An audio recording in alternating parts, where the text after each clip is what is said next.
¿Es posible pensar en un ingreso básico universal en la República Argentina?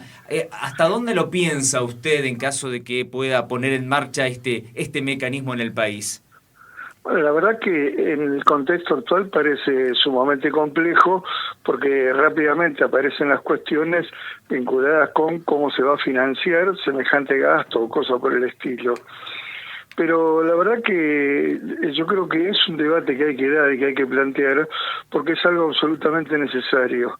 Primero porque el mundo está debatiendo la posibilidad de de una asignación de este tipo, porque por los cambios tecnológicos cada vez más va aumentando la desocupación o la tecnología va reemplazando al hombre, al ser humano, en el trabajo cotidiano. No casualmente, por ello, las empresas tecnológicas, los principales dueños de las empresas tecnológicas, como nada menos que Elon Musk o Mark Zuckerberg, opinaron que estarían dispuestos a hacer aportes o pagar un impuesto, lo que fuere, con lo que sabemos que le cuesta, por ejemplo, a Musk pagar un impuesto, Sí, sí. que ha dicho que se podía pagar algún impuesto, algo que pudiera suplir esta caída de fuentes de trabajo. Uh-huh. Y que eso sería mediante alguna asignación fija. Después la terminología universal o no y demás está para discutir. Yo creo que no debe ser universal porque debe estar lo que se llama focalizada. Esto es que debe alcanzar solo a un segmento de la población, que es aquel que esté desempleado o que tenga necesidades en ese sentido, ¿no? Claro. Entonces, el debate más importante para mí en estos tiempos es que el tema siga en la agenda. Acá hay un proyecto parlamentario que creo que ya perdió el estado parlamentario en 2022. Y lamentablemente, porque yo creo que además las políticas que se están empleando nos llevan a pensar que, por lógica, la desocupación va a seguir aumentando y por lógica, hoy tuvimos el dato, hoy, por lógica la pobreza va a seguir aumentando.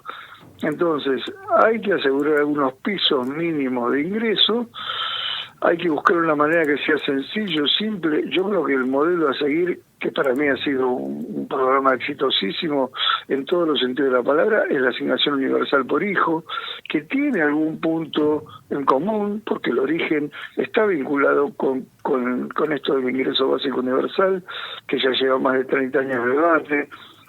Y bueno, eso, claro, la consulta que aparece rápidamente es ¿y cómo se va a financiar? Sí. ¿No? Así, apurado. ¿Y cómo se va a financiar? Bueno, creo, justamente yo ahora estoy trabajando en eso, sí, en buscar la fuente de financiación como para que también se pueda. En principio aparecen 3 puntos centrales como para poder financiarlo. El primero es los propios, lo acabamos de plantear, los propios dueños sí, de las empresas tecnológicas en el mundo estarían dispuestos a pagar un impuesto. sí. Bueno, vamos a ver qué pasa en la Argentina con eso, pero la lógica sería, esta es la primera lógica. Sí. La segunda lógica es reacomodar, reagrupar otros programas sociales que están superpuestos. De hecho, el plan que se había presentado, el proyecto presentado, daba como condición no recibir el plan potencial trabajo, una serie de otros planes. Así que No sería acumulativo con otros planes, dice usted, Rubén. Exactamente. De esta manera se podía reasignar, inclusive sabemos que hay superpuestos planes provinciales, nacionales, bueno, eso sería tema de otro día de charla, pero ahí me parece que aparece una segunda fuente que es una propia readecuación de los montos que se gastan en programas sociales. Y la tercera, que es difícil de ponderar, pero que es absolutamente comprobada, es que si aumenta el poder adquisitivo o los ingresos de un sector de la población que no lo tenía, automáticamente aumenta el consumo. Y si aumenta el consumo, aumenta la recaudación impositiva. Y ahí tienes otra fuente, hay otra fuente ahí. ¿Se entiende? Sí, totalmente. Ahora, Entonces, la pregunta es, sí. ¿dependería estrictamente del gobierno de turno? Y bueno, a mí me parece que justamente este es un tema en este momento para... Sí, dependería del gobierno de turno, sería lo lógico, ¿no? Pero en este momento, en este contexto de este gobierno, me parece que es un trabajo de la oposición. Lograrlo parlamentariamente o demostrarle al gobierno que se puede financiar, porque la verdad que no veo en la genética de este gobierno tan aferrado al superávit fiscal y demás, no lo veo dispuesto a ir para ese lado. Claro. Pero yo creo que el mundo va a ese lado, Sí. va para ese lado, ¿eh? Está Rubén, claro. Rubén, una pregunta en torno a la cantidad de personas que hoy, por ejemplo, tendrían o podrían Sí. recibir este ingreso en Lo que Argentina. se toma como referencia es las personas que recibieron el IFE 1 allá en la pandemia, allá lejos, Sí.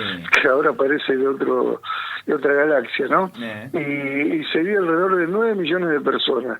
Pero a mí me parece que pueden ser menos, que pueden llegar a ser menos. Ajá. Estaríamos hablando de desocupados y gente en situación de vulnerabilidad.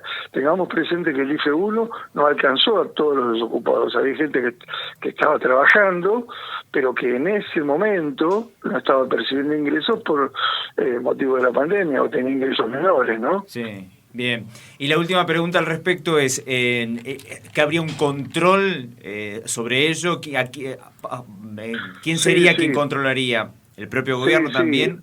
Y sí, tiene que ser un control estatal. De hecho, el proyecto presentado crea un registro, no recuerdo exactamente el nombre, Registro Nacional de Personas Alcanzadas por el... Yo creo pero esto lo puede hacer el ANSES, claramente. Sí. Yo creo que es un tema así como la asignación por hijo. Que sea lo más sencillo posible la presentación de la documentación, que se la pueda otorgar con la mayor facilidad posible y sin necesidad de intermediaciones. Yo creo que todo eso es posible. Y se demostró y se demuestra con la asignación por hijo, está claro. Y una más, mira, me quedo pensando en esto. El monto hoy, por ejemplo, ¿en cuánto estaría, cree usted? Bueno, ese es un tema para discutir. Sí. Ese es uno de los temas que yo discrepo con el proyecto presentado, Sí. porque ahí habla de el equivalente a una canasta básica alimentaria de un adulto, y con posibilidad de que sea 2 como máximo por grupo familiar.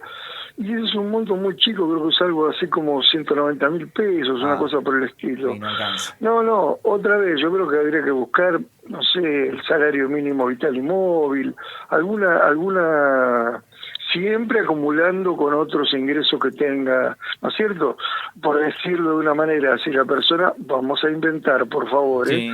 si el monto fuera de 350.000 pesos y la persona ya percibe, por otro concepto, 150, cobraría 200. Claro. Si no tiene ningún ingreso, cobraría los 350. Ok.